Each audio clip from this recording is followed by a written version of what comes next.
listening to the Nerdy Reads podcast, a hipster goblin media production. Hey, welcome back to the Nerdy Reads podcast. This is our final episode on Dungeon Crawler Carl Book 1. If you have missed the previous two covering those chapters, you may want to go back. Or if you're just kind of hanging out with us and you've maybe read this book before, you just like to hear a bunch of people talk about it that, you know, are new to the genre and new to the series. Well, welcome. We're glad you're here. We know that we have gotten some traction on some of those previous two videos. So thank you so much for hanging out and chatting and just watching, and even the comments. We've gotten some really cool comments. This fan base of Dungeon Crawler Carl is lit. You guys love this series, and so do we so far, especially book 1. But Robert, let's go ahead and give us the rundown about where we're at, and let's talk about where we're going. We had a comment from a user named Mags something or other on our YouTube, and she was like, hey, can you guys give a heads up on spoilers? I know the title of this episode is chapters 36 through the end of the story or whatever it's going to end up being. We are going to spoil these books. These are book discussions. We're kind of going in depth with it. So this is your spoiler warning. This is part 3 of Dungeon Crawler Carl. We're going to go to the end of the book and where we left off. So like Donut and Carl, they grew stronger and they overcame like their first true test. They fought one of my favorite boss fights, the Juicer, in this like gym brawl. And then they met a group of survivors known as the Metalart Gang. And it's like a group taking care of like these old people. And they're trying to help keep them alive. And Carl kind of partners up with them. They take down an epic burrow boss called the Ball of Swine. And then they descend to floor 2. And I had a question on episode 1 of Dungeon Crawler Carl, how many floors are we really going to see in book 1? And I guess we get that answer this week, but I knew it wasn't going to be very many. Carl created his own item, the Jug of Boom, and he used that to destroy a neighborhood boss called the Krakaren. Mm-hmm. And it looked bleak, but Carl and Donut survived the battle with Donut kind of carrying Carl by his collar out of the fray. And now a member of the, and if I butcher this, I'm sorry, Kuatin race is waiting to meet them. And I think that's where we left off. Kuatin was going to come in and meet him. And, oh, yeah, of course, Carl got new boxers. Yes. About that. It's about time. White boxers with the little red hearts on them. Got him, dude. He's in there. Maya still don't have pants. Yeah, so this, we started out these towards the end of this book here, meeting the Kuatin, like a 2-foot fish creature wearing an astronaut style helmet named Zev. And he's like, yo, I'm your PR person. And we kind of learned some political machinations called the Bloom. And they need this crawl to be profitable or they're going to face bankruptcy. There's all this layering going on in this book that's just setting up future stories. And I love it. Mordecai was terrified until it was Zev. So apparently there's some members of the Bloom that are just like absolutely terrifying to our dude for whatever reading. And so now they got their own PR person that's telling them you have to be on this interview at this time and we're going to pull you out of the crawl to do it. Yeah. So when Carl like even calls that out, you know, like he realized that like Mordecai something was going on, but then she acknowledges that Mordecai was scared of her until he didn't see, what was it, the badge or something? Yeah, like a little mark or something. A little mark. Yeah, it was like a mark on her of some sort that indicated that she wasn't one of the, you know, people who were, I guess, you know, whatever it is that he was scared of. And so you kind of learn, and like you said, layers. There is so many layers to this book. It is actually like, it's a lot to keep up with. It's like gaming. It's like an RPG at times where there's just so many things happening and so many menus and different things that you have to work through in order to understand it. This has so much of that kind of stuff too. I'm actually like wildly impressed by the fact that Matt Denneman is able to keep it all together, you know, and make it make sense the way that he did. Because we are seeing so many different things. Because not only do you have the crawl happening where Carl and Donut are going through this dungeon, and you get these epic boss battles, and then you have the characters who are also in the crawl with them. But then you have like the game shows or whatever. I don't know if game show is the right word, but like talk show there. That's what I was looking for. Thank you. You got the talk show element. And then there's that layer, because those people in some way, they're not really like the leaders of the thing. They are also sort of being controlled by this higher up organization. Then you got the organization running the crawl. And then there's the organizations that are putting heat on that organization. And so there's a lot going on. But yet somehow, like, it all is coming together, and it all flows well. It all flows incredibly well. That's the part about it to me where I'm just like, that's crazy. Like, you have your layers and your depth to the story that you talked about, and it's crazy how well it all just flows and makes sense while you're reading it. And then through all that depth, you got Zev and Donut bonding over Gossip Girl. I mean, what's up?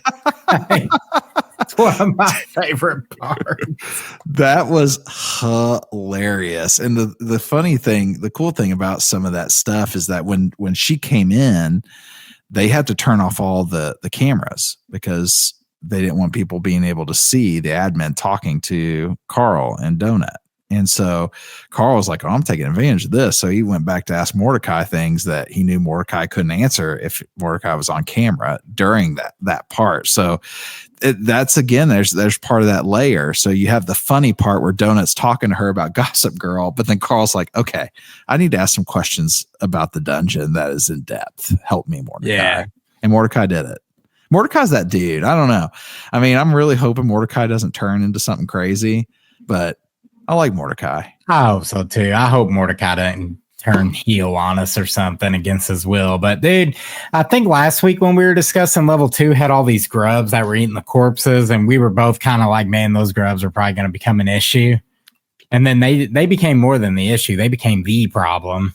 And there was like 5,000 of these dudes waiting on Donut and Carl outside of the room.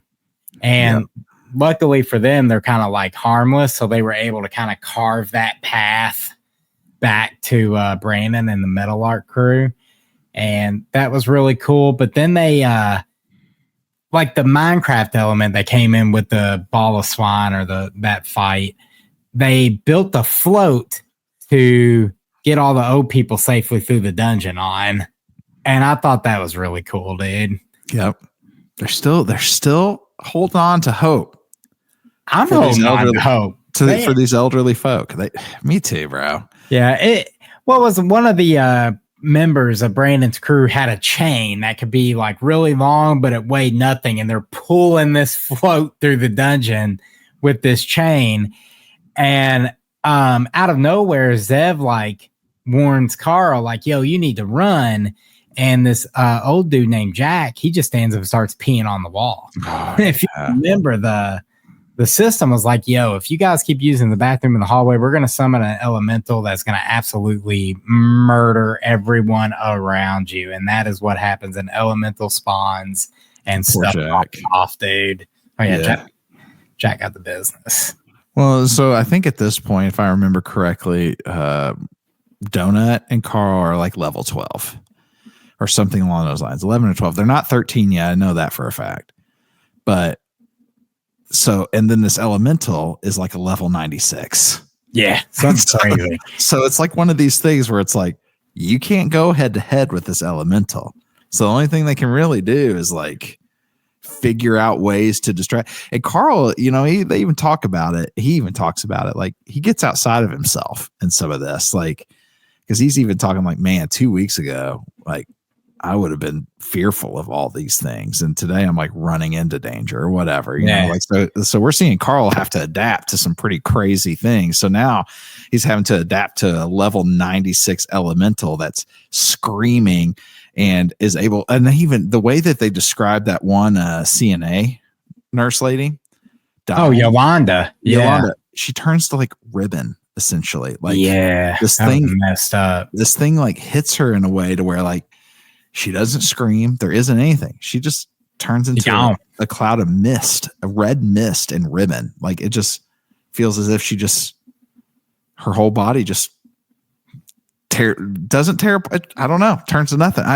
It was a wild death, and it is messed up. She was trying to save an old dude who fell off that float, and I remember Carl like lamented about like, yo, she was a hero in real life because she was like this nurse saving people's lives, and then in death she was a hero because she went back for somebody else and wasn't worried about saving herself. Yeah, dude, that was a really messed up scene. The elemental had some cool abilities, like it can mess with gravity, if I remember, and it caused like Carl and Donut to like go on the ceiling, and Carl's like in his head, like, I'm running on the ceiling now to get away from this thing. Mm-hmm. But they ended up making it out. They got to a safe room, but the elemental wouldn't leave. It's just like banging on the door. And one thing the elemental was good for was now the royal court of Princess Donut has viewers by the billions. Yes. Because of this. So people are seeing them now, which, that's another layer to this whole entire story, is that not only do you want to survive the dungeon, but you want people to watch you survive the dungeon because you get extra stuff later on. Dude, so they had to, they ended up having to like fight the elemental off, and that was a pretty cool scene. But do you remember like the, how there's that game show going on that they do recaps of things going on in the dungeon, and the recap episode about the elemental attack of the crew had to open with Jack just... Oh, my gosh. his member. All over the screen. We don't see, but we get to read about how Jack's, business is just hanging out for everybody to see before he gets the business. Dude, and then the game kind of like messed with the rules because they were tired of them hiding from the elemental, so they changed the rules pretty much all but killing the Metal Arc crew if they didn't deal with this elemental. It's like, also, what was it? You can't be in a safe room 1 hour prior to floor collapse. So it's like, oh, we have to deal with this thing now. So we had some more Minecraft go on, and he made he wanted to call it the MOAB, however you want to announce that, like the mother of all bombs. Yeah. And that was a pretty cool scene. Carl on a goblin chopper and Donut back there dropping like bombs after this elemental chasing him. I love that he called the bombs babies. Yeah. He did. And they're like, I don't like that. He goes, I don't care. I created this. I get to name them whatever I want. He named them all something kind of funny too. I thought it was pretty hilarious. I thought it was really cool how he used the game's rules against itself to get rid of the elemental. Yes. And I didn't know so that was a cool thing to me, like, because I was like, well, what's he going to do here? This is a level 96 creature. And the way they did it was pretty creative. Go ahead, bro. Yeah, dude. So like after they're launching all the bombs and like in the end they lose their chopper, Donut has that teleport spell and she uses it at the last second as the elemental's rushing at him to teleport away from the stairs going down to floor 3. So the elemental hits the stairs and then dissipates. They didn't get any loot or experience for beating that thing. I think they got hosed a little bit. They probably should have, but I thought that was a unique way to deal with that boss. Yeah.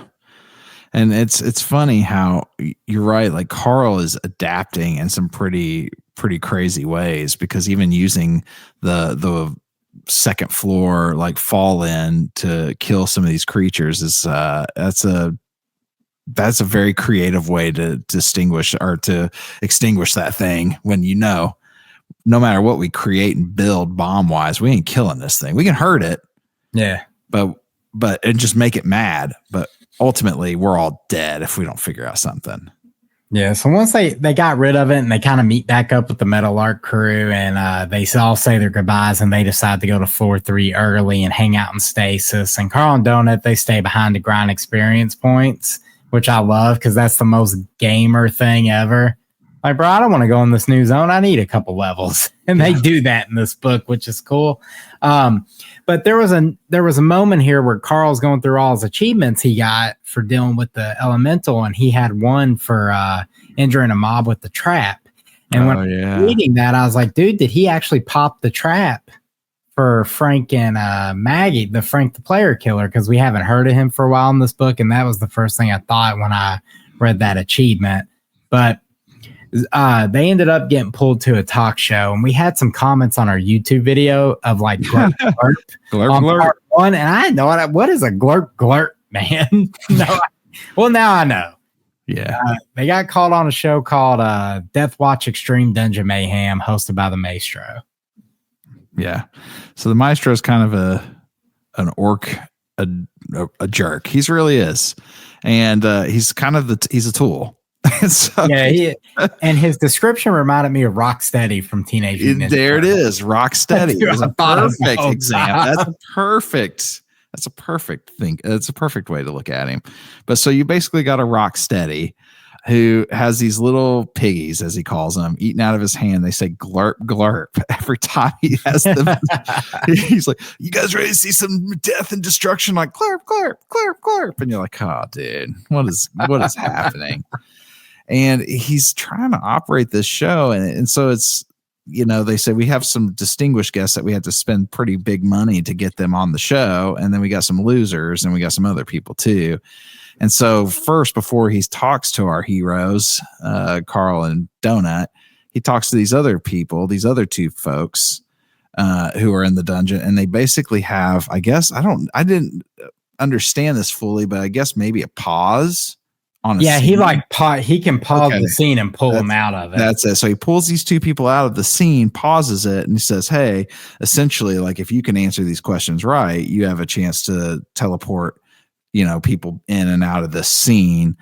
And so it's basically like choosing who dies, essentially, out of your party. And they had like a party of 4. And the two people who were on the game show were like, ready to, sacrifice themselves for their friends, except, and then there's some like, weird things happening. But Carl's like, nah, bro, like I'm fed up with this. And so Carl begins challenging the Maestro. And, Carl knows how to get under this dude's skin, and he definitely succeeds in doing so. Yeah, it was pretty awesome watching Carl like step in and challenge him. And in the end, he helped the party of 4 escape, which I loved. Mm-hmm. But the Maestro is definitely mad at this point. Yeah. And he attempts to play it off like that was his plan all along. But Carl even like calls him out on that, right? Yep. So then he brings out 2 other guests, and it ended up being Frank Q and Maggie Ma, the player killers from part 1. When we discussed that, they tried to attack Carl and Donut in the safe room, and they gave us like a backstory on Frank and Maggie, and that, dude, this just goes to show you about this book. So like Frank and Maggie have their daughter Yvette with them, and she's also hiding in the safe room, but they never saw her because she was hiding. She's low level. She won't kill. She doesn't want to fight. So they're trying to protect her. Well, it was Yvette who went and looted the trap that Carl set. And that trap didn't kill Yvette, but she would later like kind of die from her injuries, right? Or I think wasn't Maggie put her out of her misery. So like now, like you have Frank and Maggie, outside of being some of the worst humanity has to offer in this whole dungeon crawl, they now have a very real, very personal reason to want to go after Carl. They blame him for their daughter's death. Well, and Carl even calls them out though, in that he's like, you could have healed. She would have healed. Yeah. And she would have been okay. Like you didn't have to kill her, and they chose to do that. And so Carl kind of throws that back at them, and I think Carl feels, some guilt in that, but also he's like, dude, she was not going to die. Yeah. From what happened. You literally killed her. Did you get the experience from that? Like he even's like saying things like, did you enjoy getting the experience from killing your own kid, kind of stuff. And I think he really, like, Frank's like a shell of himself too. Like it even says like he won't even look at Carl in the eyes. It's really all her. It's all her talking. Yeah. She's the one that's like livid about and then it. The Maestro gives Maggie a legendary potion that basically is going to make her and Frank able to find Carl and Donut no matter where they're at in the dungeon. They're going to be able to pull them up. So that kind of set up the final few chapters. I kind of felt like this book was going to end with the showdown between Frank and Maggie versus Carl and Donut. Like they're fighting to see who's going to use the stairs to go to the 3rd floor. So that didn't end up being the case. So I guess it's setting up future stories, but we're down to less than 1 million survivors, which is wild to me. And for book 1, and I actually did die because after Carl's like whole thing with the Maestro went viral. People started making like fake sex tapes with him and the Maestro. and it's Carl getting the upper hand on the Maestro. and Zev Donut's like, I want to watch it. Oh. It was the best part. Like you said, this book has a lot going on, and while they're dishing out the humor of Carl and the Maestro, they're also kind of sprinkling in like, I know this is funny, but yo, check out this. This is important. Floors 3, 9, 12, 15, and 18th are all linked, and we can't tell you how they're linked. Yeah. Kind of throw that tidbit in there with the everything else going on. Well, then, like even with Donut having that crown that she got, it somehow, and maybe I missed something here, but floor 9, I believe. It's floor 9, and somehow that's connected to the Maestro and his family. So there's something, going on with all of this. And again, it's just layer on top of a layer of things that are happening in this story that we haven't even, be honest, bro, we haven't even scratched the surface of what's going to happen here. Yeah, so. We're nearing the end. We had like another epic boss fight. They had to fight a gerbil. And that boss fight made me laugh, like the absurdity of it all. And at the end, they like befriended some dingoes by feeding them like little biscuits. And one of my favorite parts of that was like Carl's feeding the dingo the biscuit. Donut's like, this is a betrayal most foul. That's so funny. I love Donut. Donut is hilarious. And I love too when she types, it's always in all caps. Oh yeah, of course. And Carl's always like, hey, dude, it looks like you're yelling at me. And she's like, I don't care. This is a betrayal. It's like so good. So good. And again, I want to keep echoing this for people who maybe you are just listening to us to listen to us, or maybe you've read this already, but I feel like the audio version of this is just so dang good. It really is. It really, really is. I'm actually a part of a LitRpG Facebook group. I think Robert's part of that too. And I went and did some Dungeon Crawler Carl searching in that and learned that apparently like the LitRpG group is very popular amongst over the road truckers. And so like it's just something for you to listen to as you're driving across country. But I was reading these comments, and it was like mass amounts of truck drivers who were like, yep, listen to Dungeon Crawler Carl all the way from like Maine to California. Listen to like the first 6 books or whatever. These books, the way that they did the audio version of this, like if you're somebody who's traveling, or even if you just like, dude, I'm just doing this as while I'm doing chores, it is so dang engaging that I feel like I can. There's a lot of times with audiobooks, I can't do 2 things at once. Like I can't listen to the audio book and like work out or something along those lines. But with Dungeon Crawler Carl, I totally can, because just the way the storytelling is, and not just that, but the voice acting in this, and like even like when it's like new achievement, like the way that they do the effects on that just feels like a thing. It feels like you're watching a show, but because it just all comes alive through the way that they do it, the narrating of this. It is so good. Check it out, the audio version, if you haven't already. I think it's amazing. I read this book, but based off that glowing review, and user Lady Cecil on our Discord said it was well worth the Audible credit as well. It made me I feel like I kind of missed out not listening instead of just reading it. What a peasant I am, dude. I'm gonna pick up the audio book. Well, I think book 2, like if we end up diving into book 2, it's so worth it, bro. Like they just do such a great job. And there's even like little effects that are used. I mean, it's just, I don't know. It's a totally different experience to me, because I did a little bit of both. And the audio version, I found there were times where I would be like, all right, I'm just going to read something else right now, because I want to listen to this next chapter. That's how good it was. Well, as we end, they picked up a mongo, which was a chicken-like dinosaur creature. Oh, yep, and it becomes a pet, which that had some hilarity with Donut and this thing. And they kind of spent the end of the book bonding with Mongo and trying to get it to stop aggroing mobs. And they eventually win him over. He becomes a bro. And Carl examines his inventory and he notices like 3 items he's never seen before. It was a new weapon, a shield, and whatever an intertunnel communications device is. And the 3 items belong to Agatha. And I knew there was something up with the Agatha. I had this gut feeling when they like did the replays and she was never in them. Something was going on. And Carl's talking to Agatha and like Zev can't feed into Carl and Donut. So I have no idea what to make of Agatha going forward, but there's definitely something there. Looking forward to that discovery. I hope we get it in book 2. Yeah.